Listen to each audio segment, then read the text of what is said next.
எல்லோருக்கும் வணக்கம். இந்த பதிவில் நம்ம என்ன பார்க்க போகிறோம் அப்படின்னா, ஸ்னிஃபிங்னா என்னென்னா முகர்ந்து பார்த்தல், மோக்கம் பிடித்தல் அப்படின்னு சொல்லலாம். சரிங்களா?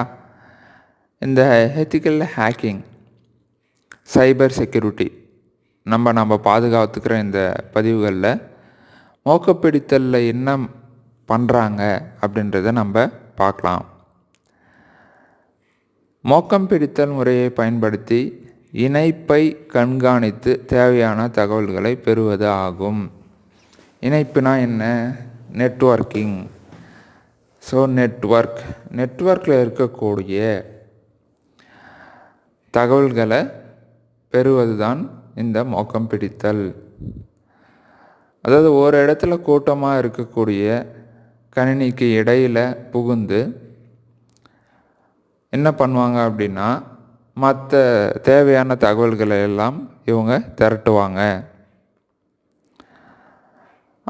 ஏன் இந்த தகவல் திரட்டப்படுது அப்படின்னா, நம்ம பதிவுகள்லாம் முதல்லேருந்து பார்த்துட்டு வந்துட்டு இருந்தீங்கன்னா உங்களுக்கு புரியும்.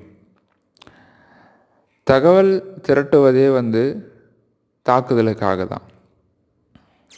சரிங்களா?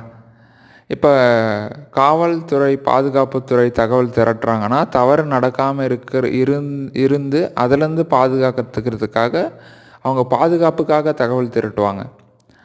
ஆனால் இந்த என்ன சொல்கிறது, ஹேக்கர்னு சொல்லுவோம் இல்லைங்களா, அவங்களாக இருக்கட்டும், இல்லை முன்னுக்கு பின் முரணான திங்கிங் அந்த செயல் செய்கிறவங்க இருப்பாங்க இல்லைங்களா. நம்ம எத்திக்கல் ஹேக்கிங்லேயே பார்த்தோம், white hat, black hat, grey hat அப்படின்னு சொல்லிட்டு. அந்த கருப்பு தொப்பிக்காரர்கள்லாம் எதுக்காக திரட்டுவாங்கன்னா, தவறு செய்கிறதே அவங்களுடைய வேலையாக இருக்கும். அப்படியாப்பட்டவங்க எதுக்காக தகவல் திரட்டுவாங்கன்னா, தவறுக்காக தான் திரட்டுவாங்க. சரிங்க. இப்போ இதனால் என்னென்ன தாக்குதல் நடக்குது அப்படின்றத இங்கே பார்ப்போம். ஒன்று மேக் அப்படின்னு சொல்கிறாங்க. மேக்னா மீடியா ஆக்சஸ் கண்ட்ரோல். அதுக்கான தாக்குதல் நடக்கும், மேக் அட்டாக். அதுக்கு அடுத்தது டிஹெச்சிபி அட்டாக், அடுத்தது ஏஆர்பி அட்டாக், இன்னொன்று டிஎன்எஸ் போன்ற தாக்குதல்கள் நடைபெறும். இந்த மாதிரி இது என்ன மேக், டிஹெச்சிபி, ஏஆர்பி, டிஎன்எஸ் அப்படின்னா, நீங்கள் நெட்வொர்க்கிங் படிச்சிருந்தால் இதெல்லாம் இப்போது எளிமையாக புரியும். அதனால தான் சைபர் செக்யூரிட்டி படிக்கிறதுக்கு முன்னாடியும் எத்திக்கல் ஹேக்கிங் படிக்கிறதுக்கு முன்னாடியும் உங்களுக்கு டெஸ்க்டாப் கணினியை பற்றி தெரிந்திருக்கணும். சர்வர், அந்த கணினிக்கெல்லாம் தலைவராக இருந்து செயல்படக்கூடிய அந்த கணினியை பற்றி தெரிஞ்சிருக்கணும். தலைமை கணினின்னு சொல்லலாம். அதுக்கு அடுத்ததாக பார்த்திங்கன்னா